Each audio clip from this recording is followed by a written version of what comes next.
આજના પ્રારંભના સત્રમાં શિષ્ય કેવા હોવા જોઈએ, એટલે કે આપણે આત્મમંથન કરીશું કે આપણે કેવા બનવું જોઈએ તો ગુરુની પ્રસન્નતાનો પાત્ર બની શકીએ.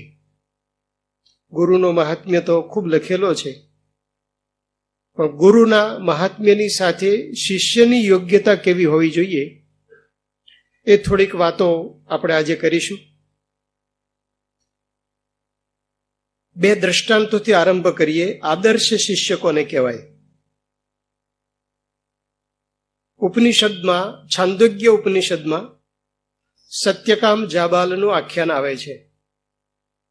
એની માતાનું નામ હતું જબાલા, અને એ ગુરુ પાસે ગયો અભ્યાસ કરવા માટે. ગુરુએ કહ્યું કે તારું ગોત્ર કે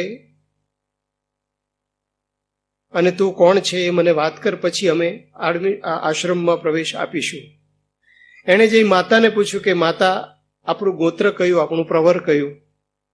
એણે કહ્યું કે હું જ્યારે યુવાન હતી અને તારા પિતા તો નાનપણમાં મૃત્યુ પામેલા, પણ તારો જન્મ થયો, મને કોઈ ગોત્રનો ખ્યાલ નથી.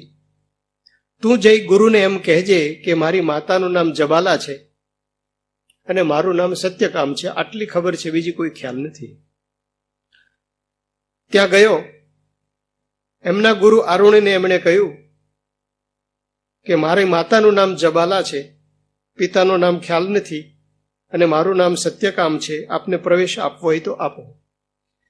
એ વખતથી માતાનું નામ બાળકની પાછળ લખાવાની શરૂઆત થઈ ગઈ હતી. આપણે સાધારણ રીતે પિતાનું નામ પાછળ લખાય છે, પણ સત્યકામ જાબાલ એ નામથી એ પ્રસિદ્ધ થયો. ગુરુએ કહ્યું કે ખરેખર તારો વિવેક, તારો વિનય અને તારું સત્ય બોલવાની એક આગ્રહ એ જોઈને લાગે છે કે તું ઉચ્ચ કુળનો જ છે, તું આવી જા. એનો મતલબ એવો થયો કે સાચું બોલે એ ઉચ્ચ કુળનો સમજવું, ગુણે કરીને કુળ સમજવું. એને એડમિશન આપ્યું. પછી ગુરુજીએ કહ્યું કે જો એતા ચતુર્શતા ગાવઃ, આ 400 ગાય છે, એ તું લઈ જા. ના સહસ્રેણ આવર્તય, 1000 ગાય થાય એ પેલા પાછો આવતો નહીં. હવે ગાયોનું પ્રોડક્શન ફેક્ટરીમાં થતું નથી કે 6 મહિનામાં 1000 ગાયો કરી દઈએ, એ તો વર્ષો જાય. આ બાળક વિદ્યા ભણવા આવ્યો છે અને ગુરુએ ગાયો ચારવા મોકલી દીધો. એ ગયો, વિચાર ના કર્યો કે હું શા માટે આવ્યો છું ને શું કરી રહ્યા છે. મારી યોગ્યતા ચકાસવી જોઈએ, મારા માર્ક્સ જોવા જોઈએ. અત્યારે પેપર આપણે ફરી ચેક કરાવીએ છીએ કે મારા માર્ક્સ ઓછા આવ્યા, ફરી ચેક કરો. એને કોઈ વિચાર કર્યો નહીં. એ ગયો. 400 ગાયની સાથે બળદ એટલે ખૂંટ પણ હશે. 400 ગાયમાંથી 1000 ગાય થઈ, એને 3-4 વર્ષ પણ ગયા હોય. એટલા વર્ષો સુધી એને વિચાર જ ન કર્યો, ગાયોની જ સેવા કરી. આ ગાયો એ જ ગુરુ છે. અમારા સંતો ઘણી વખત મનન કરતા એમ પણ કહે છે કે 400 ગાયો હતી તો એમાંથી 200 તો દૂધણી હશે, તો ડેરીનો ધંધો ચાલુ કર્યો તોય વાંધો ના આવત. પણ એને એ વિચાર ના કર્યો, બસ એકમાત્ર ગાયોની સેવા. અને એમ કહેવાય છે, શાસ્ત્ર ઉપનિષદમાં લખ્યું છે કે 1000 ગાયો થઈ ગઈ. એને ગુરુ પાસે જતા પહેલા જ 4 પક્ષીએ, પ્રાણીએ એમને જ્ઞાન આપ્યું અને બ્રહ્મ તેજથી ઝળકતો એ ગુરુ પાસે પહોંચ્યો. તો એક વસ્તુ સ્પષ્ટ છે કે શિષ્ય એને કહેવાય કે ગુરુની આજ્ઞામાં શંકા ન થાય કે હું શા માટે આવ્યો છું અને ગુરુ મને કયો આદેશ આપે છે. એ આપણને ઉપનિષદ વિદ્યા સમજાવે છે. સ્વામિનારાયણ સંપ્રદાયમાં પ્રમુખ સ્વામી મહારાજના ગુરુ યોગીજી મહારાજ, એમના ગુરુ શાસ્ત્રીજી મહારાજ, એમના ગુરુ હતા પ્રાગજી ભગતજી મહારાજ, જે ગ્રહસ્થ હતા, દરજી કુટુંબના હતા. એ જ્યારે સાધના કરતા ત્યારે ગુણાતીતાનંદ સ્વામી, જે અહીંયા સ્વામિનારાયણ ભગવાનની બાજુમાં સફેદ વસ્ત્રોમાં ભગવા વસ્ત્રોમાં છે, એ એમના ગુરુ. ગુરુ શિષ્યને કઈ રીતે આદેશ આપે છે. એક વખત ગુરુએ કહ્યું કે પ્રાગજી ગિરનારને બોલાવી લાવો. પ્રાગજી ભગત ઉપડ્યા. એટલે કોઈએ કહ્યું એટલે ગુરુય મૂર્ખો ને ચેલોય મૂર્ખ, આ ગિરનાર પર્વત છે, ડુંગર છે, એ કઈ રીતે આવે? ગુરુ આજ્ઞાનો વિચાર કરતા નથી, ચેલોય વિચાર કરતો નથી. પ્રાગજી ભગતે કહ્યું કે જુઓ, ગુરુને બધો જ ખ્યાલ છે કે પર્વત ન આવે, એમને ખ્યાલ છે, પરંતુ મારો ધર્મ એ છે કે ગુરુએ મને નિયમ વિરુદ્ધ તો આજ્ઞા કરી નથી. કોઈ હિંસાચારની, કોઈ અપેય પાનની, કોઈ અગમ્ય ગમનની એવી કોઈ આજ્ઞા મને નથી કરી. મને જે આજ્ઞા કરી છે એ આજ્ઞા હું સુખેથી પાળી શકું એમ છું. ગિરનારને આવવું ન આવવું એ એની મરજી, એ આજ્ઞાનો લોપ એ કરશે, પણ મારી તો ફરજ છે કે ગુરુની આજ્ઞા પાળવી. ગયા, ગિરનારની તળેટીમાં પહોંચ્યા. ગિરનારને માથું અડાડીને કહ્યું કે ગુરુજી તને બોલાવે છે, તું આવી જા, પાછા આવી જા. ગુરુની આજ્ઞામાં કોઈ વિચાર ન કરવો. ગુરુ આજ્ઞા અવિચારણીય, એટલે કે ગુરુની આજ્ઞામાં કોઈ આપણો મનનો વિચાર ન હોવો જોઈએ. એનો અર્થ એવો પણ કરે છે લોકો કે ગુરુની આજ્ઞા વિચારા વગરની હોય છે, પણ એ અર્થ નાસ્તિકોનો છે. પણ ગુરુ જે આજ્ઞા કરે એ કોઈ પણ વિચાર વગર પાળવી જોઈએ. આ આદર્શ શિષ્ય કહેવાય. કેવા શિષ્યો હોય કે ક્યારેય ગુરુની પ્રસન્નતાનું પાત્ર થઈ જ શકતા નથી, એના બે દ્રષ્ટાંત જાણીએ. ક્યારેય થઈ શકતા નથી. એક ગુરુ હતા, એક ધર્મશાળામાં સૂતા હતા. વરસાદની સિઝન હતી, ચેલો પણ નીચે સૂતો હતો. ગુરુએ કહ્યું કે બહાર વરસાદ આવે છે કે નહીં, તું જરા જો ને. એટલે સૂતા સૂતા ચેલાએ કહ્યું કે આ બિલાડી બહારથી હમણાં આવી છે, તમે એના ઉપર હાથ ફેરવો, ખ્યાલ આવી જશે. ગયો નહીં. ગુરુએ કહ્યું કે આ દીવો હવે આપણને સૂઈ જેવું છે, એટલે દીવાને શાંત કરી દો. કે ગુરુ આંખો બંધ કરી દો, દીવો શાંત થઈ જશે. ગુરુને થયું કે ચેલો બરાબર માથાનો મળ્યો છે. ત્રીજી આજ્ઞા કરી કે બારણું બંધ કર, વરસાદને લીધે અંદર છાંટા આવતા હોય એવું લાગે છે. કે ગુરુદેવ બે કામ મેં કર્યા, એક કામ તમે કરો. કોઈ દિવસ પ્રસન્નતાનું પાત્ર ન બને, કદાચ આપણે એ કક્ષાએ ન પહોંચીએ, થોડી ઘણી આજ્ઞા પાળીએ, પણ એમાં સાથે આપણા મનનું ધાર્યું કરવાનો વિચાર કરીએ. મેં તમને અંતિમ કક્ષાનું દ્રષ્ટાંત આપ્યું, પણ એવું ન પણ બને. ઘણા જડ હોય, આજ્ઞા પાળે પણ જડતાથી. એક ગુરુ અને એક શિષ્ય જઈ રહ્યા હતા. એમાં ગુરુએ શાલ ખભે નાખેલી અને એ શાલ પડી ગઈ. ગુરુ ઘોડી ઉપર હતા, શિષ્ય ચાલતા આવતો હતો. થોડા આગળ ગયા એટલે ગુરુએ ખભે શાલ ન જોઈ, એટલે શિષ્યને પૂછ્યું કે શાલ પડી ગઈ લાગે છે, તને કઈ ખબર છે? તો કે હા, મને ખબર છે ને, શાલ પડી ગઈ હતી. તો કે તે લીધી? તો કે ના, તમે આજ્ઞા જ કરી નથી ને, એટલે હું કેમ લઉં?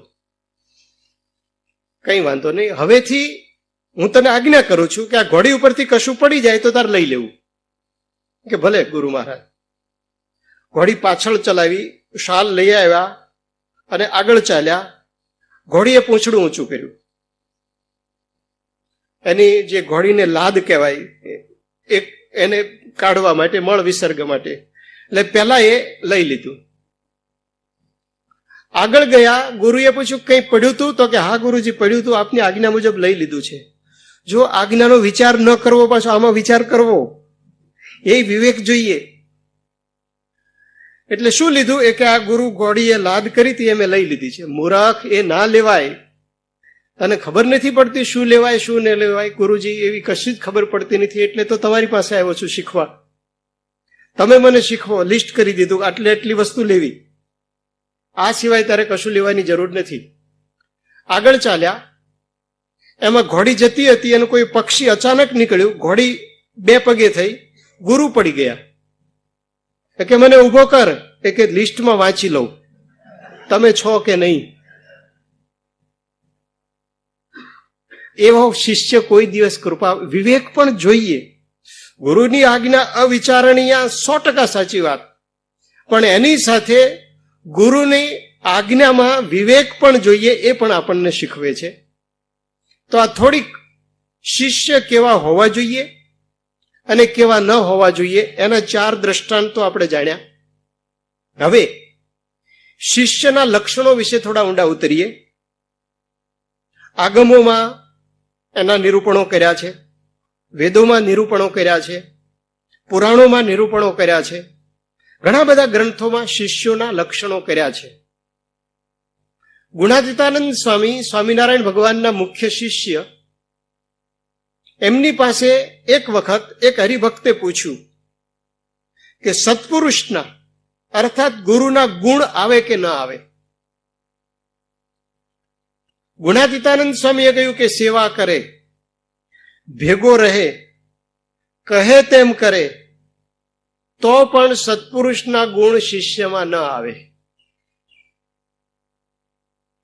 એટલે પેલા હરિભક્તે પૂછ્યું કે વચનામૃત ગ્રંથમાં તો એવું લખ્યું છે કે ગુરુના શિષ્યમાં આવે, સત્પુરુષના ગુણો શિષ્યમાં આવે, એનું શું સમજવું? ત્યારે ગુણાતીતાનંદ સ્વામીએ કહ્યું, એના આવવાના સાધન હું તને કહું, નિર્દોષ, સર્વજ્ઞ અને નિષ્કપટ ભાવ. એ 3 હોય તો ગુરુના ગુણો શિષ્યમાં આવે. બીજા 2 એમણે કહેલા હેત અને વિશ્વાસ. એટલે શિષ્યના તમામ શાસ્ત્રોના સાર રૂપે 5 લક્ષણો એવા છે કે જો 5 ગુણો શિષ્યમાં આવે તો ગુરુની કૃપાનું પાત્ર પણ બને. પછી એને લિસ્ટ વાંચવા ન જવું પડે કે ગુરુએ કઈ આજ્ઞા કરી છે, કઈ નથી કરી. એ અનુવૃત્તિ સમજી જાય. અનુવૃત્તિ એટલે મરજી જાણી જાય. એને કહેવું નથી પડતું કે આમ કરવાનું છે, એ મરજીથી કરે. એ લક્ષણો ઉપર આપણે થોડા ઊંડા ઉતરીએ તો એમાં હેત અને વિશ્વાસ એ 2 મુમુક્ષુતામાં આવે. પોતાને મુમુક્ષુતા હોય, મોક્ષની ઈચ્છા હોય તો એનામાં આ ગુણો આવે. હેત અને વિશ્વાસ પણ ગુરુને વિશે થાય, પણ મુમુક્ષુતા હોય. ગોપીચંદ રાજા માટે એવું કહેવાય છે કે એમને એવો વિચાર આવ્યો કે કોઈ રે ઉગારે મને કાળથી, એને સોંપું આ શિષ્યજી. કોઈક મને કાળથી ઉગારે, બીક લાગે કે મૃત્યુ આવવાનું જ છે, એ પહેલા મારે મારા આત્માનું કરી લેવું છે, એવો વિચાર થાય. સાધારણ રીતે વિચાર જ થતો નથી. બ્રિજ હોય, પુલ, એના ઉપર સોસાયટી બાંધવાનો વિચાર આવે? ના આવે, કારણ કે એ તો પસાર થઈ જવાનું. પરંતુ આપણે બધા બ્રિજ ઉપર સોસાયટી બાંધીને બેઠા છીએ. આ શરીર, આ ઘર, તમારા પત્ની, દીકરા, સ્ત્રી હોય તો એના માટે પતિ, એનું પ્રોપર્ટી, માલ, મિલકત, આ બધું બ્રિજ ઉપર આપણે મકાનો બાંધીએ છીએ. પણ જે મુમુક્ષુ છે એને વિચાર આવે કે ગુરુ પ્રાપ્ત કરી, ગુરુમાં હેત અને વિશ્વાસ લઈ અને મારે કામ કરવું છે. એ શિષ્ય મુમુક્ષુ કેવો હોય? દ્વેષ્ય સંગ વિવર્જિત, અને કુસંગનો ત્યાગ કર્યો હોય. કુસંગ જ્યાં સુધી આપણી સાથે હોય ત્યાં સુધી કોઈ દિવસ ગુણ ના આવે. કારણ કે કુસંગ વસ્તુ એવી છે કે એ આપણને ગુરુના ગુણ ચડવા દેતો જ નથી. એક પ્રીતમ નામે કવિ થઈ ગયા, એમણે એના કાવ્યમાં લખ્યું છે, સંગત તેને શું કરે, સેવે ભેગો રહે. ભેગો રહે તો પણ અસર ન થાય. સંગત તેને શું કરે, જઈને કુબુદ્ધિમાં ધરે ધ્યાન. સંગત તેને શું કરે, પથ્થર રહે છે પાણીમાં. પથ્થર પાણીમાં જ રહે છે, વર્ષો સુધી પાણીમાં રહ્યો હોય, પણ એને બહાર કાઢી અને ટાંકણું મારે તો તણખા જરે. એને ન આવ્યો પાણીનો પાસ. સંગત તેને શું કરે. ગમે તેટલી સંગત છે ગુરુની, પણ એની વૃત્તિ જો કુસંગમાં હશે તો એ શિષ્ય ક્યારેય ગુરુને પ્રાપ્ત કરી શકવાનો નથી, ગુરુનો રાજીપો પ્રાપ્ત કરી શકવાનો નથી. ગધેડો અને ગાય ભેગી બાંધવામાં આવે તો ગાયના ગુણો ગધેડામાં નહીં આવે, પણ ગાય પાટું મારતા શીખી જશે. સંગતની અસર થાય છે. આપણે ત્યાં એક એવી કહેવત છે કરત કુસંગ ચહત કુશળ એહી બડો અફસોસ. મહિમા ઘટ્યો સમુદ્ર કો રાવણ બસ્યો પડોશ. કુસંગ કરવાથી શું થાય? સમુદ્ર શ્રીલંકાને અડીને છે. કરત કુસંગ ચહત કુશળ, તો રાવણનો જો સંગ સમુદ્રને થયો તો સમુદ્ર ઉપર પાળ બાંધવામાં આવી. એક ઉપમા છે. ભાવાર્થ એ થયો કે કુસંગને કારણે આપણા ઉપર બંધન આવે છે. ગુણાતીતાનંદ સ્વામી સિદ્ધ સંત હતા, બ્રાહ્મી સ્થિતિ વાળા હતા. એમનો સમાગમ ઘણા બધા કરતા, પણ એમનો સમાગમ કર્યા પછી દ્વારપાળ જે હોય, દરવાણી, એક વ્યક્તિ દ્વારપાળ પાસે જઈને બેસે. હવે દ્વારપાળ સારા પણ હોય છે, પણ અમુક એવાય હોય કે જેને જગત સાથે જ સંબંધ હોય, અંદરની સાથે ના હોય. તો એ દ્વારપાળ એવો હતો, એની પાસે જઈને બેસે અને એની પાસે જઈને કે ગુણાતીતાનંદ સ્વામી વાતો બહુ મોટી મોટી કરે છે, અનંત કોટી બ્રહ્માંડની વાતો કરે છે, તો શું સાચું? એટલે પેલો દ્વારપાળ કે સ્વામી મોટા ને એના ગપ્પાય મોટા. બધું જ જ્ઞાન એક શબ્દમાં, જે કઈ કલાક સાંભળ્યું હતું એક શબ્દમાં જતું રહ્યું. કારણ કે કુસંગ છે, દ્વેષ્ય સંગ વિવર્જિત, ભેગો રહે છે પણ મોઢું બહાર છે. ચંદન સાપ છે, ચંદને વીંટાળો છે પણ મોઢું બહાર છે, એટલે ઝેર નીકળતું નથી. એમ જ્યાં સુધી કુસંગની અસર છે ત્યાં સુધી શિષ્ય કોઈ દિવસ ગુરુની પ્રસન્નતાનું ભાજન થતો નથી, પ્રસન્નતાનું પાત્ર થતો નથી. એટલા માટે પ્રથમ એ આવે છે. અને બીજી વાત આવે છે વિવેક. ગુરુમાં હેત અને વિશ્વાસમાં એ પણ આવે છે. ગુરુને પ્રત્યે વિવેક, હેત હોય તો વિવેક આવે, વિવેકથી પૂર્ણ હોય, ગુરુને વિશે પૂર્ણ વિશ્વાસ હોય, અને ગુરુ જે ઈચ્છે છે, જે કરે છે મારા સારા માટે જ છે એમ માનતો હોય. અને વિવેક વગરનો હોય એ ક્યારેય ગુરુની પ્રસન્નતાનું ભાજન થઈ શકતો નથી. એને સંપૂર્ણપણે એ સમજે છે કે આ ગુરુ જ સર્વસ્વ છે. ગુણાતીતાનંદ સ્વામીના આ શિષ્ય પ્રાગજી ભગત એક વખત, ગુણાતીતાનંદ સ્વામી ઉભા હતા અને જે લોકો વાસણ ઉટકતા હતા એનું પાણી એક નીક દ્વારા એક કુંડીમાં ભેગું થતું હતું. સ્વામી ત્યાં ઉભા હતા અને જે પાણી આવતું હતું એમાં બધું વાસણોનો કચરો પણ હતો અને કુંડીમાં ભરેલું હતું. એ બધું ગુણાતીતાનંદ સ્વામીએ પાણીને પગ અડાડ્યો. પછી પ્રાગજી ભગતને કે પ્રાગજી, અત્યારે 68 તીરથ ક્યાં હશે? આપણે શું વિચારીએ, કાશી તો અહીંયા છે, બનારસ તો પેલો અલ્હાબાદ અહીંયા છે, હરિદ્વાર અહીંયા છે, ફલાણું અહીંયા છે. જે કંઈ હોઈએ આપણે સમજતા હોઈએ એ પ્રમાણે અલગ અલગ તીર્થો સમજીએ. કોઈ પાલીતાણા જતું હોય, કોઈ બીજે જતું હોય, પણ 68 તીરથ ક્યાં હશે? પ્રાગજી ભગતે વિચાર કર્યો જ નહીં, વસ્ત્રો સાથે કુંડીમાં પડ્યા. બસ પ્રેક્ટિકલ જ. 68 તીરથનો વિચાર નથી કરવાનો, જ્ઞાન નથી કરવાનું. નાયા બધા કે ગંદો છે, ગોબરો છે, ગંદા પાણીમાં નાય છે. ગુણાતીતાનંદ સ્વામી કે પ્રાગજી બહાર નીકળ, શુદ્ધ પાણીએ સ્નાન કરી લે, તારી પરીક્ષા થઈ ગઈ. તો ગુરુ પ્રત્યે કેટલો મહિમા હશે, એને કેટલો મહિમા હશે. તો મહિમા હોય તો કામ થાય, મહિમા વગરના કઈ પ્રકારના હોય. એક કુંભાર પ્રજાપતિ ગુરુની સેવા કરતો, ગુરુની ખૂબ સાચા ભાવે સેવા કરી, ગરીબ માણસ. એટલે ગુરુએ એને પોતાના શિખામાંથી એક વાળ કાઢી અને આપ્યો કે લે આ, તું સુખી થઈશ. વાળંદ ઘેર ગયો, વાળને કોઈ યોગ્ય જગ્યાએ પેકેટ કરીને કેવી રીતે મૂક્યો. ગુરુની કૃપા, ભગવાનની ઈચ્છા, ધીરે ધીરે સમૃદ્ધિ વધવા માંડી. એમનો માલ વેપાર એ વધવા માંડ્યું, લક્ષ્મીજી આવવા માંડ્યા. ગામના દરબારને ખબર પડી કે કુંભારને ત્યાં કેમ આવવા માંડ્યું, આટલું બધું વધ્યું કેમ? એટલે પૂછ્યું એમના જે સાગરીતો હોય, પસાઈતા કે આમ તો કામદારો જ બધા એમના સાગરીતો રહેતા, અને પરંતુ આ કંઈક બીજા વ્યક્તિ હશે, એને કહ્યું તું તપાસ કર કેમ છે એમ. એટલે એને જઈને તપાસ કરી કે એને તો એના ગુરુએ વાળ આપ્યો છે, તો કે આપણે લઈ આવો, વાળ લઈ આવો. એમ ના આપે, સેવા કરવી પડે. તો કે સેવા કરો તમે બધા, એની જાતે સેવા કરવી પડે. તો હું કરીશ કે કઈ વાંધો નહીં. ગયા સેવા કરી, પછી કે ગુરુજી વાળ આપો. હેતુ કયો હતો? સકામ ભાવનાથી કામ કરે છે, શિષ્ય છે, પણ હેતુ વિવેક નથી, આમાં મહિમા પણ નથી. ગરજ છે પણ સકામ ગરજ છે. વાળ આપો કે એમ વાળ ના અપાય. તો જયારે અંતરમાંથી વાળની કિંમત નથી, અંતરની પ્રસન્નતાની કિંમત છે. વાળ તો વાળન કેટલી વખત લઈ ગયો છે, પણ પ્રસન્નતાની કિંમત હતી. એ કે આપવા છે કે નહીં, મને પ્રસન્નતા એવી કઈ ખબર પડતી નથી. મને એટલી ખબર પડે છે કે વાળથી પહેલાને સમૃદ્ધિ આવી, તમારે આપવો છે કે નહીં.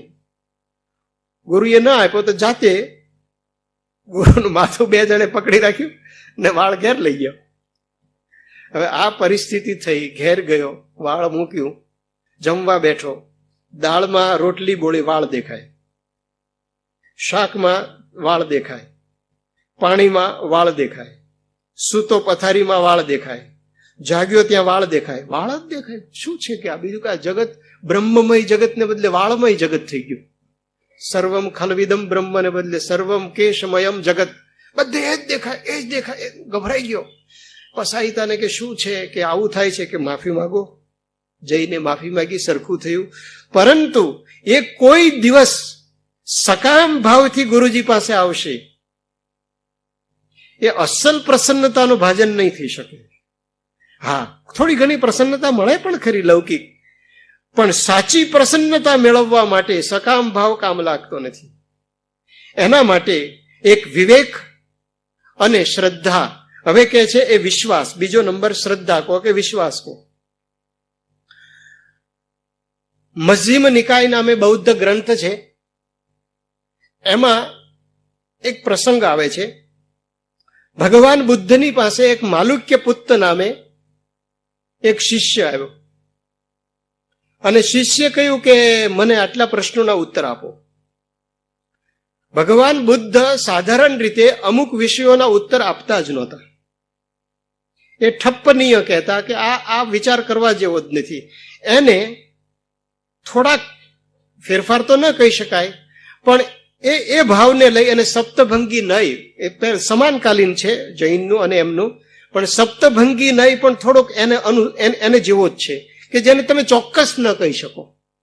એટલે બુદ્ધ ભગવાન ઠપ્પનીય કહેતા કે કોઈ ચોક્કસ ઉત્તર નથી આપવું, એટલે બોલવું જ નથી. એટલે એને ઉત્તર ના આપ્યા. ઘણા બધા દ્રષ્ટાંત, ઘણી વસ્તુ એવી હોય છે કે જેના ઉત્તર આપવાથી માણસને મુશ્કેલી પણ ઊભી થાય, એટલે પણ ન આપે. એટલે એમણે ઉત્તર ના આપ્યો. માલુક્ય પુત્રે નક્કી કર્યું કે જો મને ઉત્તર ન મળે તો મારે બુદ્ધને છોડીને જતું રહેવું, આ સંઘ છોડી અને જતું રહેવું. એટલે આવ્યો કે મેં નક્કી કર્યું છે કે તમે મને ઉત્તર આપો. આત્મા કોણ છે, પરમાત્મા કોણ છે, સ્વર્ગ કોણ છે, નરક કોણ છે, ગુરુ કોણ છે, મોક્ષ શું છે, આ બધા મને ઉત્તર આપો. એ જ્યાં સુધી તમે ઉત્તર નહીં આપો, જો તમે ઉત્તર નહીં આપો તો મારે નથી રહેવું, મારે નીકળી જવું છે. બરાબર છે, ઉત્તર જોઈએ એની ના નથી, પણ આ એક હઠ લઈને આવેલો, જ્ઞાનની પણ હઠ. સકામ ભાવ એક સ્ટેપ આગળ વધે છે, લૌકિક ભાવના નથી, પણ કંઈક મારે પારલૌકિક પણ જ્ઞાન આ ગુરુ પાસેથી મેળવવું છે, એ જ ભાવ છે. ફક્ત એટલો ભાવ. સિદ્ધિ નથી, આત્મસિદ્ધિ નથી, જેને 3 રત્ન નથી પ્રાપ્ત કરવા, સમ્યક જ્ઞાન, સમ્યક ચારિત્ર વગેરે, પરંતુ એનો હેતુ આ છે. બુદ્ધ ભગવાને કહ્યું કે કોઈ વ્યક્તિને ઝેર પાયેલું બાણ વાગ્યું હોય અને પછી કોઈ કાઢવા માટે આવે કે હું તને કાઢી દઉં, તો કે નહીં, પહેલા તમે મને એમ કહો આ બાણ કોણે માર્યું? આ બાણ મારનારનો વર્ણ કાળો હતો કે સફેદ હતો? આ બાણ બ્રાહ્મણે માર્યું કે વૈશ્ય માર્યું કે ક્ષુદ્રે માર્યું કે ક્ષત્રિય માર્યું? આ બાણ મારનારની ઊંચાઈ કેટલી હતી? આ બધા મને ઉત્તર આપો, પછી બાણ કાઢવા દઈશ. એવું વિચારે? ના, આવું ના વિચારે. એને અત્યારે બાણની પીડા છે, બસ. તારે જ્ઞાન જોઈએ છે કે પીડા નાશ કરવી છે? યાદ રાખીએ કે આ બધું પણ સમર્થ ગુરુ હોય ત્યારે થાય. એ ઘણી વખત ઢોંગી ગુરુઓ પણ આ પ્રયોગનો ઉપયોગ કરી શકે છે અને કેટલાયને છેતરે પણ છે ગુરુઓ. એ પણ વાસ્તવિકતા સમજવાની. પરંતુ જે લક્ષણો લખ્યા છે, જે સિદ્ધના લક્ષણો લખ્યા, એટલા માટે આપણે ત્યાં જે નવકાર મંત્ર બોલીએ છીએ એમાં પહેલું આવે છે ણમો અરિહંતાણમ, ણમો સિદ્ધાણમ. સિદ્ધ છે એને આઠેય નાશ પામ્યા છે, બરાબર. અને અરિહંતને હજી જીવન છે, ચાર છે, નામ ગોત્ર આયુષ્ય છે, છતાં પણ પહેલા નમસ્કાર કોને કરીએ છીએ? અરિહંતાણમ. કારણ કે આપણી સામે છે અને એના દ્વારા આપણને પ્રાપ્ત થઈ શકે છે. એટલા માટે અહીંયા એ સમજાવે છે કે આવા સિદ્ધ ગુરુ હોય. ભગવદ્ ગીતાએ બ્રાહ્મી સ્થિતિ કહી, ગુણાતીત સ્થિતિ કહી, સ્થિત પ્રજ્ઞ સ્થિતિ કહી. એવા ગુરુ હોય અને એ આ વચનો ઉચ્ચારે, એવા ગુરુ પાસે જઈએ. એ વાતો પછીના વક્તાઓ કરશે, પણ સંક્ષેપમાં શિષ્યને શ્રદ્ધા પણ કોના પ્રત્યે રાખવી, એવાય ગુરુઓ હોય છે. જ્યારે થોડાક વર્ષો પહેલા એક ધૂમકેતુ દેખાયેલો હેલી-બોપ નામથી, વર્ષો પહેલા, અને એ વખતે અમેરિકામાં સેન ડિયાગોમાં એક ગુરુએ એના શિષ્યોને આદેશ આપ્યો કે આ જે હેલી-બોપ ધૂમકેતુ છે એની પૂંછડીમાં એક સ્પેસ શટલ છે અને એ શટલમાં બેસીને વિહાર કરવો હોય તો વર્ષો સુધી વિહાર કરી શકાય એમ છે, પણ એના માટે સાધના કરવી પડે. ગુરુની આજ્ઞા વિચાર્યા વગર પાળવા નક્કી થઈ ગયા અને 300 જેટલા કોમ્પ્યુટર સાયન્ટિસ્ટ, એન્જિનિયર છોકરાઓ ગુરુની સાથે ઝેર અને મોસંબીનું શરબત એ પીને મૃત્યુ પામ્યા. એ હમણાંનો પ્રસંગ છે.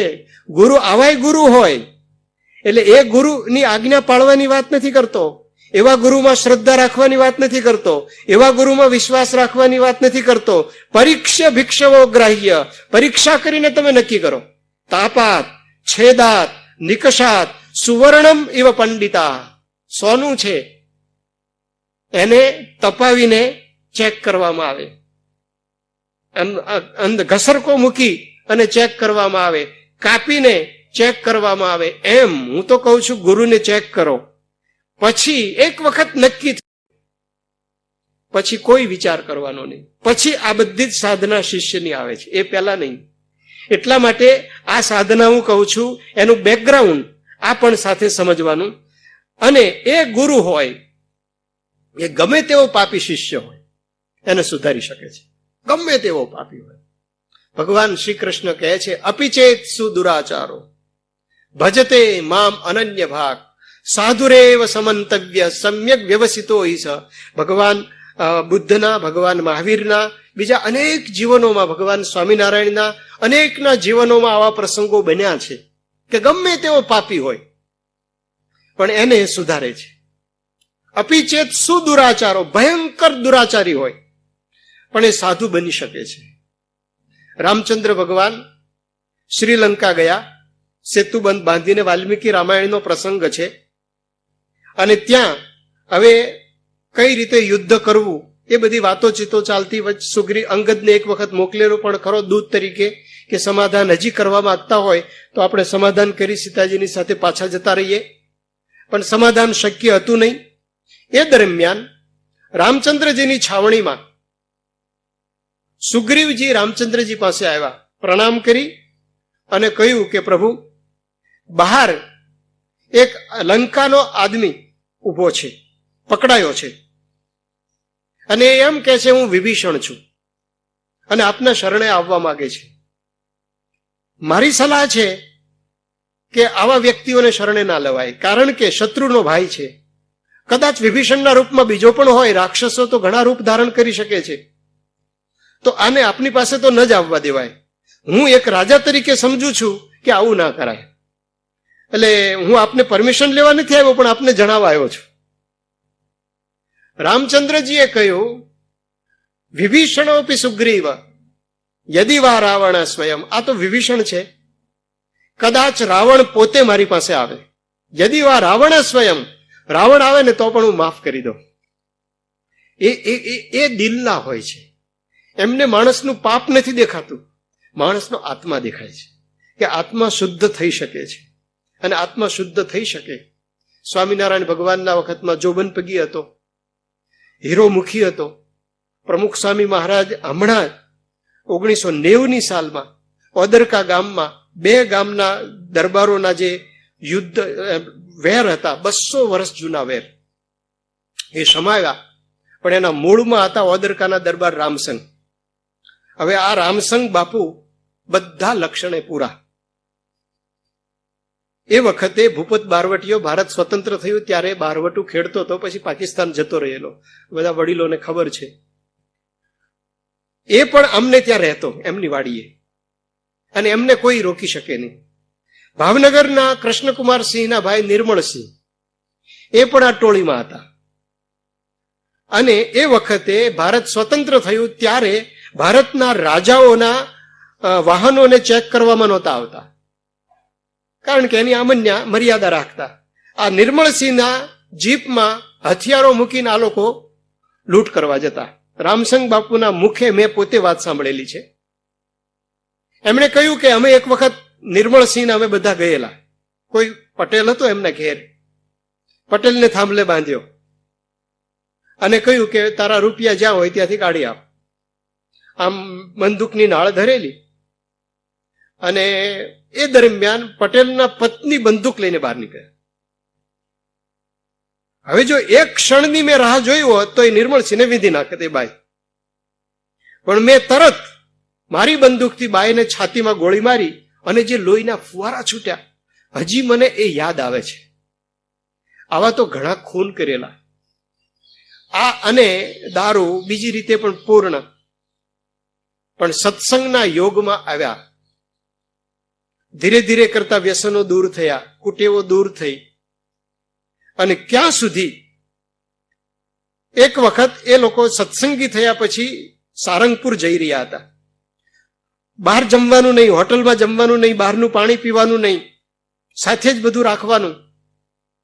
કોઈ ખેડૂતને કહ્યું કે ભાઈ તારી વાડીમાં અમે જમવા બેસીએ, અમારું જ પાથરણું હશે, બધું અમારું જ હશે. પેલા એ કહ્યું કઈ વાંધો નહીં, બેસો. એ ઓળખતો નહોતો, એને તો મુસાફર જ જાણેલા. એટલે ગાડી પાર્ક કરી, ત્યાં પાથરણું પાથરી અને બેઠા. સ્વચ્છ જગ્યા હતી ત્યાં. પેલો ખેડૂત ઉભો હતો એટલે પૂછ્યું આમણે કે અમે કેવા લાગીએ છીએ?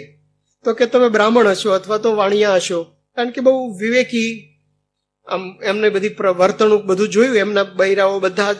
એટલે તમે કે બ્રાહ્મણ હશો કે વાણિયા હશો? એને કહ્યું કે વાણિયા બ્રાહ્મણ તો પ્રમુખ સ્વામીએ બનાયા, બાકી અમે તને પૂછવા ના આવીએ કે વાડીમાં આવીએ, અને રાત્રે જ આવીએ, તું સૂતો હોય ત્યારે જ આવીએ. નામ સાંભળ્યું છે તે ઓદરકાના રામસંગ બાપુનું? હા હા કે હા, બસ તો કે એ જ હું છું. પણ પ્રમુખ સ્વામી અમને આવા બનાયા. અને એમના મૃત્યુ પહેલા મહિનો બાકી હતો, પ્રમુખ સ્વામીને સારંગપુર મળેલા. સ્વામીએ એમને હાર પહેરાવ્યો અને કહ્યું કે આ ગુલાબનો હાર છે, એવી ઠંડક અંતરમાં રહેશે. એ ગયા. બસ પછી એક જ વૃત્તિ, ભગવાનનું ભજન કરવાનું અને ગુરુની વાત કર્યા કરવાની. પ્રમુખ સ્વામી આવા સંત છે, આવા સંત છે, બધાને એક જ વૃત્તિ, કોઈ પણ વિચાર નહીં. અને કહ્યું આ દિવસે સવારે 10 વાગે હું મૃત્યુ પામીશ, ધામમાં જઈશ. સંપ્રદાયમાં મૃત્યુ પામવાને ધામમાં જાય એવું કહેવામાં આવે છે.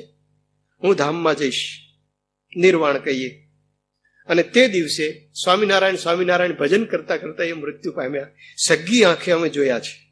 તો અપિચેત સુદુરાચાર, ગમે તેવો શિષ્ય હોય, પણ સમર્થ ગુરુ એ શિષ્યને શુદ્ધ કરે છે, એને શુદ્ધ કરી શકે છે, એનામાં એ સામર્થ્ય છે. એટલે એક વિશ્વાસ, પછી દિવ્ય ભાવ, નિર્દોષ બુદ્ધિ, ગુરુમાં દિવ્ય ભાવ. ગુરુ શિષ્યની સાધના શું? એક વખત એક ગુરુ પાસે એક શિષ્ય આવ્યો અને કે ગુરુદેવ, મારે આપની પાસે રહી અને સાધના કરવી છે.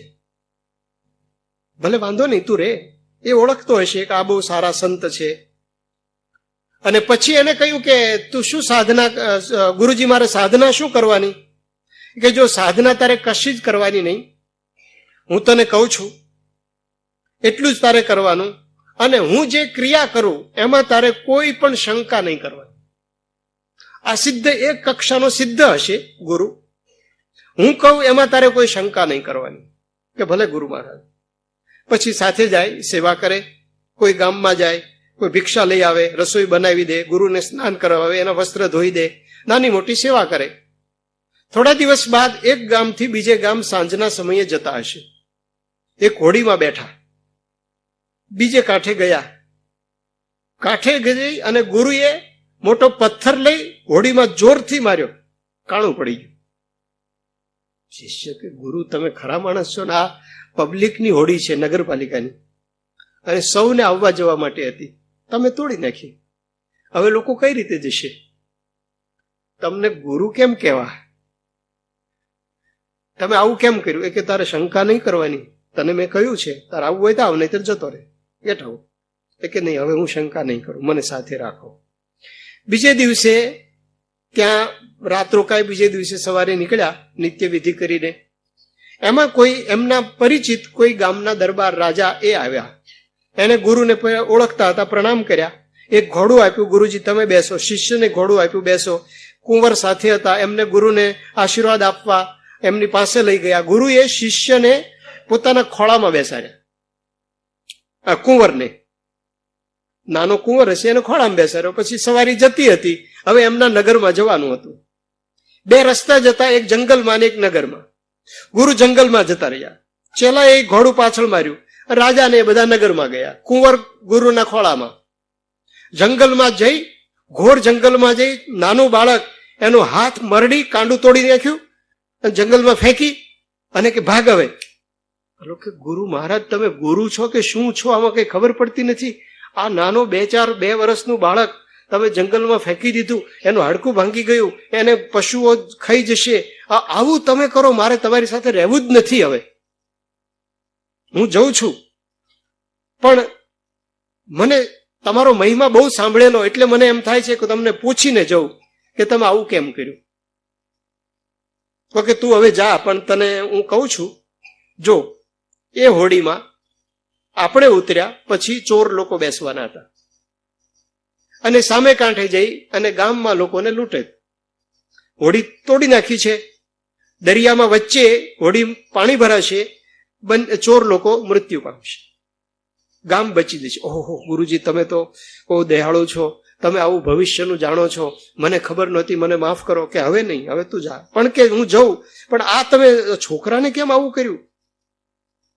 એ કે સાંભળ, રાજ્યની પદ્ધતિ એવી છે કે પાટવી કુંવરો એ ગાદીએ બેસે.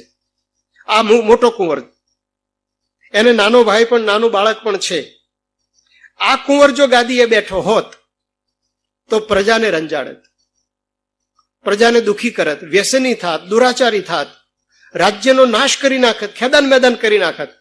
હવે એ જંગલમાં કાં તો પશુઓ ખાઈ જશે, અથવા એ બચી જશે, જીવતો મળી જશે, તો એનું હાડકું ભાંગી ગયું છે. એટલે હવે રાજ્યની ધુરાને યોગ્ય નહીં બને. નાનો ભાઈ ગાદીએ બેસશે, એ સમજુ છે, સુશીલ છે, સંસ્કારી છે, પ્રજા સુખી થશે. ઓહો, મને આવી ખબર નહીં. આ તો લૌકિક દ્રષ્ટાંત છે, પણ ઘણી વખત એવું બને કે ગુરુ ખરેખર શુદ્ધ હોય, પણ ક્યારેક એવી ક્રિયા કરે કે જે ક્રિયામાં આપણને શંકા થાય. એક વખત સ્વામિનારાયણ ભગવાન બેઠા હતા, સંતો એમની પાસે આવ્યા અને એમણે કહ્યું કે આ શું છે? રૂમાલ હતો. આ શું છે? એટલે સંતોએ કહ્યું રૂમાલ છે. રૂમાલ નથી, તલવાર છે. ભલે મહારાજ, તલવાર છે.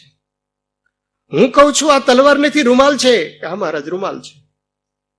રૂમાલથી પણ માણસનું મૃત્યુ થઈ શકે છે, તલવારથી થઈ શકે છે.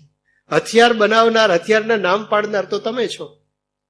એક વખત સ્વામિનારાયણ ભગવાન બેઠા હતા અને એની પાસે 1 કિલો ચોખા હતા, તાંડુલ, રાઈસ. મુક્તાનંદ સ્વામીને કહ્યું કે આ શું છે? કે મહારાજ ચોખા છે. આમાં કેટલા માણસો જમે? મહારાજ તમે ધારો એટલા. આમાં 5 જમે? 5 તો જમે જ. ના ના, 10 જમે. 10 પણ જમે. 10 નહીં, આમાં 100 જમે. હા મહારાજ 100 જમે. આમાં 100 નહીં, 500 જમે. હા મહારાજ 500 જમે. મુક્તાનંદ સ્વામી બુદ્ધિ છે કે નહીં? 500 ના જમે 1 કિલોમાં? મહારાજ ના જમે. કે પણ તમે કઈ બુદ્ધિ છે કે નહીં? તમે વિચાર તો કરો. હું કહું હાથ કર્યા કરો છો. મહારાજ, હું બુદ્ધિનો દાસ નથી, તમારો દાસ છું. બુદ્ધિનું જે મારે બુદ્ધિ સાથે સંબંધ નથી. તો શિષ્ય આદર્શ ગુરુ પાસે, હું ગુરુના લક્ષણો નથી વારંવાર કહેતો, પણ એ સમજવાનું, આદર્શ ગુરુ પાસે આ પ્રકારે રે. સિવાય સુબ્રમણ્યમ નામે એક ધર્મગુરુ હવાઈ ટાપુ ઉપર રહે છે. અસલ અમેરિકન છે, પણ શાક્ત સંપ્રદાયના ગુરુ છે. અને ત્યાં એને ખૂબ મોટો આશ્રમ પણ બાંધ્યો છે. હિન્દુઇઝમ ટુડે નામે મેગેઝિન પણ બહાર પાડે છે, જે સમગ્ર વર્લ્ડ વાઇડ એની પ્રસિદ્ધિ છે. એ આપણે ત્યાં આવેલા એક ઉત્સવમાં, અને એમણે સંતોને આદેશ આપતા કહ્યું, ઓબે યોર ગુરુ, ઓબે યોર ગુરુ, ઓબે યોર ગુરુ. ગુરુના આદેશ પ્રમાણે જીવજો, ગુરુના આદેશ પ્રમાણે જીવજો, ગુરુના આદેશ પ્રમાણે જીવજો, કામ થઈ જશે.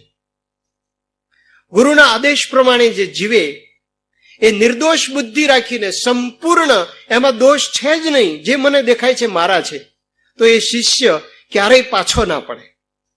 ગુણાતીતાનંદ સ્વામી એક વખત પૂર્વાશ્રમમાં હતા. એમનું ગામ ભાદરા, એટલે છેક ધ્રોળ પાસે, જામનગર જિલ્લામાં જોડિયા બંદર છે એની પાસે આવેલું ભાદરા, નાનું એવું ગામ.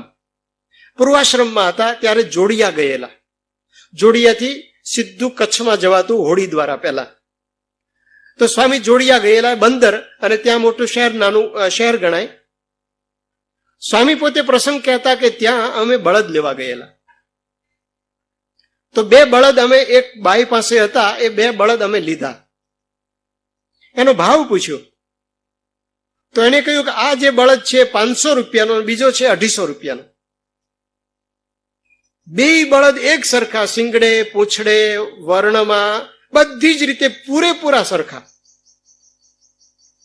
સ્વામીએ પૂછ્યું કે આના 500 રૂપિયા કેમ ને આના 250 રૂપિયા કેમ? એટલે પેલા ડોશીમાં એ કહ્યું કે જુઓ, આ બળદ મારી ગાયનો છે, અને આ બળદને નાનપણથી મેં મારા દીકરાની જેમ ઉછેર્યો છે, એને પૂરેપૂરું દૂધ ધાવવા દીધું છે, અને મને વિશ્વાસ છે કે એ બળદ ક્યારેય ગમે તેટલો ભાર હશે એ બેસી નહીં જાય, ગુડિયું નહીં વાળે. ગમે તેટલો ભાર હોય, આમ ઊંચે ચડવાનું હોય, એ મને વિશ્વાસ છે. આ બળદનો મને વિશ્વાસ નથી, મેં ખરીદેલો છે. ગુણાતીતાનંદ સ્વામી આ દ્રષ્ટાંત દઈને કહે છે કે એવો જે શિષ્ય હોય એ કોઈ પણ પરિસ્થિતિમાં પાછો ના પડે, ગુડિયું ના વાળે. ગુરુની આજ્ઞામાં કોઈ પણ આજ્ઞા કરે, ગુરુને વિશ્વાસ હોય કે આ નહીં વાળે. ભગવાન સ્વામિનારાયણ કહે છે કે તોપ હોય એ ઘાસની ગંજી ઉપર ના મંડાય, એ તો પથ્થરના કિલ્લા ઉપર મંડાય. એમ ગુરુ એવા શિષ્યને જ કહે છે, એ બધાને નથી કહેતા. ઘાસની ગંજીને ના કહે, એવા શિષ્યને જ કહે કે જે પાળી શકે એમ હોય. એક વખત એક ગુરુ પાસે એક શિષ્ય ગયો. મહિનાઓ સુધી સાધના કરી, વિદ્યા ચડે નહીં. વર્ષો સુધી સાધના કરી, વિદ્યા ચડે નહીં. કંટાળી ગયો. હવે જતું રહેવું છે. નક્કી કર્યું કે જતું રહેવું. પાણી ભરવાના મિશે માટલું લઈ અને ગયો કે આપણે નીકળી જવું. હવે આ બહુ કરી, આટલા વર્ષો જતા રહ્યા, મારા પછી બીજી બેચ આવી ગઈ, પછી ત્રીજી આવી ગઈ, એ લોકો પાસ થઈ ગયા અને હું એમનામ છું, એટલે હવે નથી રહેવું. માટલું મૂકી અને જતો હતો ને માટલાને વાચા ફૂટી. આ તો દ્રષ્ટાંત છે. માટલું કે તું ક્યાં જાય છે? એ કે બસ હું કંટાળી ગયો કે આ ગુરુની કસણી, એ મને આમ કે તેમ કરને, ફલાણું કરને, ઢીકડું કરને, સેવા કર, મને જ્ઞાન આપતા નથી, જ્ઞાન મળતું નથી. 3 બેચ જતી રહી, હું હજી ત્યાંનો ત્યાં જ છું, કંટાળી ગયો. એ વખતે માટલાએ કહ્યું, કુદ્દાલે ન વિદારિતા વસુમતી પશ્ચાત ખરારોહણમ. આ એક શ્લોક કોઈએ બનાવ્યો છે કે જો મારી કથા તું સાંભળ, પછી તારે જવું હોય તો જજે. માટલાએ પોતાની કથા ચાલુ કરી કે હું તો જમીન હતું, અને એક દિવસ કુંભાર આવ્યો અને મને ખોદવા માંડ્યો, મારા ઉપર કોદાળીના પ્રહાર કરવા માંડ્યો, મને છિન્ન ભિન્ન કરી નાખી. હું કશું બોલી નહીં, અને પછી ઊંચકીને ગધેડા ઉપર ચડાવી. આવું અપમાન કોઈને ગધેડા ઉપર, એ અપમાન ગણાય કે મને ગધેડા ઉપર ચડાવી, તોય હું કશું બોલી નહીં. પછી મને કુંભારના ફળીમાં મૂકી અને શિયાળાનો દિવસો હતા. મારી વચ્ચે એક મોટો પેલું કરી અને એમાં પાણી ભર્યું. 2 દિવસ સુધી પાણી રાખ્યું. હું જે ઠરી પણ હું કશું જ બોલી નહીં. આટલું હતું તો એ પાછો કુંભાર આવ્યો અને મારી ઉપર જે ચાલવા માંડ્યો અને કચ્ચર ઘાણ મારા હાડકા તોડી નાખ્યા. એકદમ મને સાફ કરી નાખી, નાશ કરી નાખી, મુલાયમ કરી નાખી. તોય હું કશું બોલી નહીં. પછી મારા પિંડા બનાયા. હું બોલી નહીં. ચાકડા ઉપર ચડાવી અને જે ચલાવ્યો જે ફેર ચડવા માંડ્યા મને, ચક્કર શું થશે હવે, તોય હું બોલી નહીં. પછી માટલાને મને ચાકડા ઉપરથી કાઢી અને બાકી હતું તે ગરમીમાં નાખી અને 2 દિવસ જે તાપ જે સહન ન થાય, અસહ્ય તાપ, એ તાપમાંથી બહાર કાઢી અને પછી બજારમાં મૂકી વેચવા માટે. આ પરિસ્થિતિ હતી. તો પણ ગામની સ્ત્રીઓ આવે અને એ મને પાછા ગ્રામ સ્ત્રી ટંકણે પાછો મને ટકોરા મારે. તોય મેં ના ન પાડી. કેટલી જતી રહી. તારા ગુરુ આવ્યા, મને લીધી અને તારા જેવા બ્રહ્મચારી શિષ્યના માથે ચડી આટલું સહન કર, પછી વાંધો નહીં આવે. ગુરુ શિષ્યને ગુરુ પ્રત્યે ક્યાં સુધી નિર્દોષ બુદ્ધિ, ક્યાં સુધી સહન કરવાનું, ક્યાં સુધી ગુરુની પ્રત્યે દિવ્ય ભાવ રાખવાનો, એ વાત આપણને સમજાવે છે. એટલે આ થઈ સાધના નિર્દોષ બુદ્ધિની, દિવ્ય ભાવની. ત્યાર પછી અંતરાય ટાળે નિષ્કપટ ભાવ, સર્વજ્ઞ જાણે અને નિષ્કપટ ભાવે વર્તે. ગુરુને પ્રત્યે નિષ્કપટ ભાવ, હેત, પ્રીત, વિશ્વાસ, નિર્દોષ બુદ્ધિ અને નિષ્કપટ ભાવ હવે આવે છે. તો ગુરુના ગુણ આવે. ગુરુ પ્રત્યે જરા પણ કપટ રાખ્યું, આપણને ખબર પણ ન હોય ને આપણું મન કપટ કરે છે. આપણને હોય કે આપણે પવિત્ર છીએ, આપણે ગુરુને બધું જ કહ્યું પણ નથી કહેતા. 2 અમારા સત્સંગી હોય કે 2 શ્રાવક હોય, કોઈ પણ સંસારમાં તો બધા સંસારીઓ છે. 2 વ્યક્તિ હોય, ગુરુ પાસે આવે, બંનેનો ઝઘડો હોય પરસ્પરનો. બંને પોતાની વાત કરશે, સામાન્ય અવગુણ જ કહેશે, ગુણ નહીં કે મારો વાંક જ નથી, એનો જ વાંક છે. પેલો કહેશે કે મારો વાંક નથી, એનો જ વાંક છે. વાંક હોય કે નહીં બેયનો, થોડો ઘણો તો, પણ નહીં કે અંતરાય રાખશે જ. કારણ કે બોલાય જ છે એ રીતે, ખબર નથી પડતી પણ એવું બોલાઈ જાય છે. યોગીજી મહારાજ પાસે એક ભાઈ આવ્યા અને એ વખતે યોગીજી મહારાજ કોઈક મંદિરનું કે કંઈક કામ ચાલતું ત્યારે લખણી કરતા હતા, ખરડો લખાવતા હતા, એટલે ધર્માદો પૈસાનો લખાવતા હતા.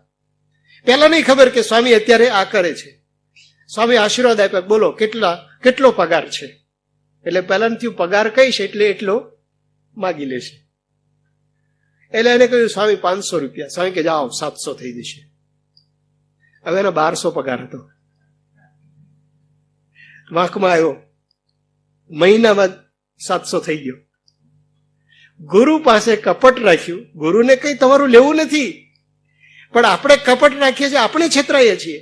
એક બાળક મોચી પાસે ગયો. પહેલા અત્યારની જેમ આ બીજી શૂઝની બધી કંપનીઓ નહોતી, મોચી જ બનાવતા, ગામમાં જ બધું હોય. મોચી ગામમાં હોય, કુંભાર ગામમાં હોય, તેલ કાઢનારો પણ ગામમાં હોય, મોદી બધા જ ગામમાં જ હોય, બહાર જવાનું જ ના હોય. હવે ઇન્ટરનેશનલ મલ્ટીનેશનલ કંપનીઓ આવી એટલે બધું બદલાઈ ગયું. તો એ ગયો અને પોતાના પગના માપ આપ્યું કે મારા જોડા બનાવી દે. પેલા એ કહ્યું કે આટલા રૂપિયા થશે. છોકરો કે આ થોડો ભાવ ઓછો ન થાય? તો કે પગ નાના હોય તો ઓછો થાય. કે ફરી વખત માપ લે. છોકરાએ પગ સંકોરી લીધા એટલે સાઈઝ થોડી નાની થઈ, ભાવ ઓછો થયો. ઘેર ગયો, માં મેં મોચીને છેતર્યો. તમે બધા બુદ્ધિશાળી છો. મોચી છેતરાયો? એની માં કે તું છેતરાયો, એ તને બૂટ કામ જ નહીં લાગે. આપણે ભગવાનને ગુરુને છેતરવા જઈએ પણ છેતરાઈએ છીએ આપણને. નિષ્કપટ ભાવે વર્તે તો કોઈ દિવસ એને મુશ્કેલી ન થાય. 2 શ્રેષ્ઠી હતા, બંને ખાસ મિત્રો, જીગરજાન મિત્રો, બંને લખોપતિ અને બહુ સારી બેની પેઢીઓ ચાલે. પણ એકને કોઈક કારણસર દેશકાળ એવા આવ્યા કે એમના વાહન ડૂબી ગયા કે બીજી ત્રીજી મુશ્કેલી થઈ, પેઢીને એને દેવાળું ફૂંકવું પડ્યું, સંપૂર્ણ બેહાલ થઈ ગયા. પણ એને ખબર હતી કે મારો મિત્ર રાત્રે પણ મને પૈસા ધીરશે, કારણ કે મારો મિત્ર એવો મિત્ર છે, વિશ્વાસ હતો. એ ગયો. પેલો મિત્ર જાણતો હતો કે આની પરિસ્થિતિ અત્યારે ખરાબ છે, મારે ત્યાં આવે તો મારે એને મદદ કરવી જ. એ આવ્યો, બેઠા, વાતચીત થઈ. પછી પેલા એ કહ્યું કે આપણે પારસમણી લઈ આવો, એમને આપણે સોનું બનાવીને આપીએ. એટલે એમનો જે મુખ્ય મેનેજર હશે એ જઈ એક લોખંડની પેટી લઈ આવ્યો. મિત્ર જાણતો તો પારસમણી કોને કહેવાય. લોખંડની પેટીમાં પારસમણી હોય જ નહીં. લોખંડની પેટીમાં પારસમણી આવ્યો, મતલબ કે પારસમણી ખોટો છે. અહીંયા પધારશે કે ત્યાં? પારસમણી આવ્યો એટલે આને થયું કે મારો મિત્ર મને છેતરે છે, હું ગરીબ છું, અત્યારે મારા બેહાલ છે, અને કે આવી મશ્કરી, તો કે મશ્કરી નથી, તું ઉભો રે. પારસમણી આવ્યો, લોખંડની પેટી આવી. પેલા એ વચ્ચે એક પાતળો પેપર હતો, એ કાઢી લીધો અને પેટીને પારસમણી અડાડ્યો અને કે જા પેટી લઈ જા. સોનાની થઈ ગઈ. વચ્ચે પાતળો કાગળ હતો. નિષ્કપટ ભાવ એને કહેવાય કે આટલો અંતરાય રહી જાય, થોડોક અંતરાય, વધારે નથી રહેતો. ગુરુ અને શિષ્ય પ્રત્યે જો આટલો અંતરાય રહી જાય તો પણ આપણે કામ કરી શકતા નથી, સિદ્ધ કરી શકતા નથી, ગુરુની કૃપાનું પાત્ર થઈ શકતા નથી. ગુણાતીતાનંદ સ્વામીની પાસે એક વખત એક ગરાસી આવ્યા, દાજીભાઈ એમનું નામ, કામરોળ એમનું ગામ, અને હોકા પણ પીતા, અફીણ પણ લેતા, બધું જ લેતા. અને ગુણાતીતાનંદ સ્વામી આવા માણસો માટે જુદો ઉતારો રાખેલો. જુનાગઢ તીર્થ એટલે બધા માણસો આવે, એટલે આવા માણસો માટે જુદો ઉતારો રાખ્યો કે જ્યાં એ લોકો હોકો પીવો હોય તો પીવે, અને પછી એમ કરતા એને ગુણ આવે અને એ સદાચારી થાય. હેતુ એ મુખ્ય હતો. પછી દાજીભાઈ આવ્યા સ્વામી પાસે, બેઠા, ગમ્યું, વાતો બહુ સારી લાગી. અને પછી બધું પૂરું થયો સત્સંગ, બધા વારાફરતી મળવા આવ્યા. ગુણાતીતાનંદ સ્વામી દાજીભાઈને કે ગુરુ કર્યા છે? એ કે સ્વામી ગુરુ તો કરવા છે, ગુરુ શોધું પણ છું, પણ જે ગુરુ પાસે જાઉં એ 2 બકરા અને 1 દારૂનો બાટલો માગે છે, એટલે એ તો હું કરું છું, તો ગુરુમાં મારામાં ફેર શું? એટલે મેં ગુરુ કર્યા નથી. ગુણાતીતાનંદ સ્વામી કે અમે એવું નહીં માગીએ, પણ તમે નિયમ લો. એ કે સ્વામી શું નિયમ લેવાના? કે દારૂ નહીં પીવાનું, માંસ નહીં ખાવાનું, ચોરી નહીં કરવાની, વ્યભિચાર નહીં કરવાનો, અને અભક્ષ્ય બીજું બધું હોય એ નહીં ખાવાનું, અથવા તો આપણે ધર્મ પરિવર્તન કહીએ એ નહીં કરવાનું. વટલવું વટલાવવું એ વખતે ચાલતું. એ કે સ્વામી આપની આજ્ઞા મુજબ હું દારૂ નહીં પીવું, ચોરી નહીં કરું, માંસ નહીં ખાવું, અને વટલવું વટલાવવું એ નહીં કરું, પણ મેં યુવાનીમાં ચકલાની જીભો અને તામ્ર ભસ્મ એવું બધું ખૂબ ખાધું છે, એટલે મારામાં કામ એટલો બધો છે, હું એ નિયમ હું પાળી શકીશ નહીં. નિષ્કપટ ભાવે સભામાં જ બોલી ગયા જે હતું એ. સ્વામી કે તમે 4 નિયમ પાળો, 5મો હું પડાવીશ. અને ગુરુની કૃપા, નિષ્કપટ ભાવને કારણે ગુરુની કૃપા, એ શુદ્ધ બોલી ગયા ને કે હા બરાબર છે, આપણા અંતરનો ભાવ નથી, છુપાવીએ છીએ. એટલે ગુરુ કે ભલે ને, આપણે ક્યાં અનંત સમય તો છે ને, અનંત જ્ઞાન છે, એમ સમય અનંત છે, આવશે પછી બીજે જન્મે, ત્રીજે જન્મે, ચોથે જન્મે, આપણે ક્યાં ઉતાવળ છે? તો જેટલો નિષ્કપટ ભાવ એટલા ગુરુ એને સુધારે. પારસ પલક માહી લોહકું સુધાર લેત, પારસ ભયે તે છીન માઈ હેમ હોય હે, જૈસે ભ્રંગ કીટકુ સુધારક કે ફિરાત અંગ, ભ્રંગ સંગ હોય કીટ જાતિ ખોઈ હે, કહત હે બ્રહ્માનંદ કાય મન બાની કરી, તત્કાલ શિષ્ય કો સુધારે ગુરુ સોઈ હે. શિષ્યને સુધારે, જેમ પારસમણીનું સોનું થઈ જાય, જેમ ભમરી છે એમાંથી ઈયળમાંથી ભમરી થઈ જાય, એમ ગુરુ શિષ્યને એ સમ્યક જ્ઞાન વાળો કરી દે, સમ્યક ચારિત્ર વાળો કરી દે, સમ્યક પૂર્ણ કરી દે. પરંતુ ક્યારે? શિષ્ય ગુરુની આજ્ઞામાં તત્પર હોય, સર્વજ્ઞ જાણી, નિર્દોષ જાણી અને અંતરાય ટાળી અને હેત વિશ્વાસ લાવી ગુરુની આજ્ઞા પાળે ત્યારે. આજ્ઞા પાળવી અઘરી પડે છે. મનની આજ્ઞા બહુ અઘરી પડે. પ્રમુખ સ્વામી મહારાજના એક બે પ્રસંગ કહીશ, જેથી આપણને એ પણ ખ્યાલ આવે કે ગુરુની આજ્ઞામાં ક્યારેય એમણે વિચાર કર્યો નથી, કોઈ પણ પરિસ્થિતિ હોય. એ પહેલા એક અરવિંદોની વાત કરું. અરવિંદોના સમાગમ માટે યોગી કૃષ્ણ પ્રેમ, એક દિલીપ કુમાર નામે રોય હતા કલકત્તાના. દિલીપ કુમાર પહેલો સંગીતકાર નહીં, પણ બીજો દિલીપ કુમાર રોય કલકત્તાના હતા, અને એ અરવિંદોના સમાગમ માટે ગયેલા. પણ અરવિંદોએ, મહર્ષિ અરવિંદે એમને સમય આપ્યો નહીં, બોલાવ્યા પણ નહીં, અઠવાડિયું એમનામ જતું રહ્યું. એટલે એણે એમના મિત્ર યોગી કૃષ્ણ પ્રેમ, એ યુરોપ બ્રિટિશ હતા અને પાયલોટ હતા, પણ સાધુ થઈને રહેતા, હિન્દુસ્તાનમાં જ રહેતા.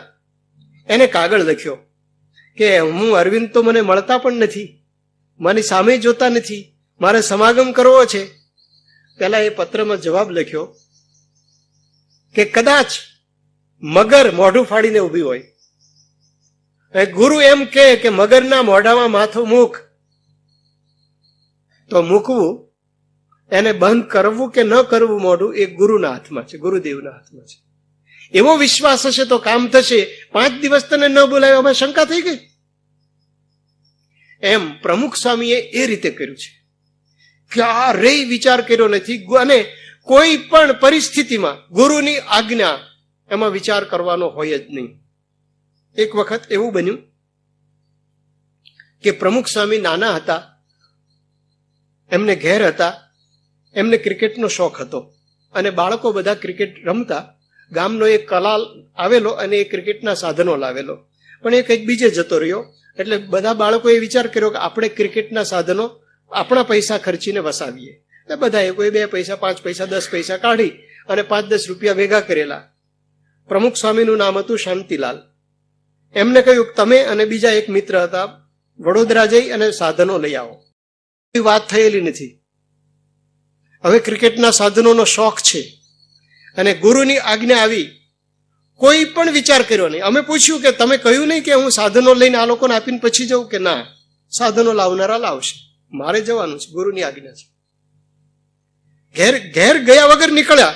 યાદ આવ્યું કે મારી પૂજા, નિત્ય પૂજા રહી ગઈ, પછી ઘેર ગયા, નિત્ય પૂજા લઈને નીકળી ગયા. પછી ક્યારેય એમને ગામ ચાણસદ ગયા નથી. સાધુ થવા માટે નીકળવું અને એક આજ્ઞા, એક ચિઠ્ઠી એ નીકળી પડે એનું નામ. એમના મનમાં એક એવું રહેતું કે ઇંગ્લિશ ભણ્યા હોય તો સારું. એ વખતે વડોદરા ગાયકવાડ સરકારમાં અંગ્રેજી ભણેલાને મોટા હોદ્દા મળતા, એવું સાંભળ્યું હશે. અંગ્રેજી ભણવાની થોડી ઈચ્છા ખરી, પણ બન્યું એવું કે શાસ્ત્રીજી મહારાજ કે હવે સાધુ થયા, ઇંગ્લિશ શું કરવું, આપણે સંસ્કૃત ભણો. અને સંકલ્પ વિરામ, પૂર્ણ વિરામ, નેવર. અમે 1999માં આફ્રિકા હતા, અમે બધા ભેગા હતા. એ વખતે કોઈએ પૂછ્યું કે તમને એવું થાય છે ખરું? એ વખતે તો તમે અંગ્રેજી ન ભણ્યા, કઈ વાંધો નહીં. અત્યારે એવું થાય છે કે પરદેશમાં આટલો બધો સત્સંગ, આટલા બધા યુવકો જેને ગુજરાતી નથી આવડતું, એ બધા આપના દર્શન, આપના આશીર્વાદ, આપનું પ્રવચન સાંભળવા માંગતા હોય. એ વખતે તમને થાય કે અંગ્રેજી ભણ્યા હોત તો આ લોકોને ડાયરેક્ટ સમજાવી શકત. સ્વામી કે ના, ક્યારેય નહીં. ગુરુએ જે ઈચ્છા કરી એ બરાબર છે. ઈચ્છા થતી જ નથી, કોઈ વિકલ્પ જ નહીં. છેક સુધી ગુરુની ઈચ્છા મુજબ જ કરવું અને ગુરુની આજ્ઞા જ પાળવી એ શિષ્યનું સર્વસ્વ છે. હરીન્દ્ર દવેની એક કવિતા, એનાથી આપણે પૂર્ણ કરીએ. હરીન્દ્ર દવે એક વખત જગન્નાથપુરી ગયેલા. જગન્નાથપુરીની મૂર્તિના હાથ અધૂરા છે, એટલે એને લાગ્યું ભગવાન મને મળવા માટે આમ દોડી રહ્યા છે. કવિતા સ્ફુરી: મને મળવાને હાથ તમે લંબાવ્યા નાથ, મને મળવાને હાથ તમે લંબાવ્યા નાથ, દોટ મૂકું છું ચરણોમાં બળ આપજો.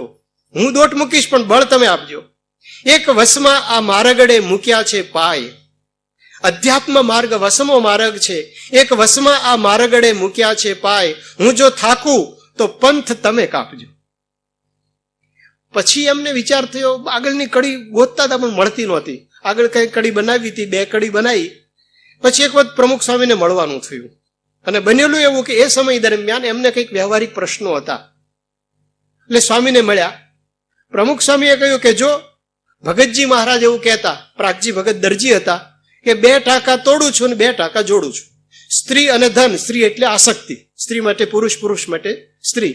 આસક્તિ, સ્ત્રી અને ધન એ 2 ટાંકા હું તોડું છું અને ભગવાન અને સંત એટલે ગુરુ અને ઈષ્ટદેવ એ 2 ટાંકા જોડું છું. આ વાત એમને ગમી ગઈ એટલે એમણે લખ્યું, ક્યાંક છૂટું છું, ક્યાંક વળી બંધાતો નાથ, 2 હું જોડું છું હાથ, 2 હું જોડું છું તાર, 2 તમે કાપજો. જોડીશું, કાપવાનું કામ ગુરુદેવનું. મને મળવાને હાથ, તમે લંબાવ્યા હાથ. આજે આપણે ગુરુ પૂર્ણિમા નિમિત્તે બેઠા છીએ ત્યારે ગુરુ પૂર્ણિમા એક દિવસ આવે, પણ જો સાચા શિષ્ય બને તો શિષ્ય પૂર્ણિમા 364 દિવસ આવે. શ્રી સ્વામિનારાયણ ભગવાન જય.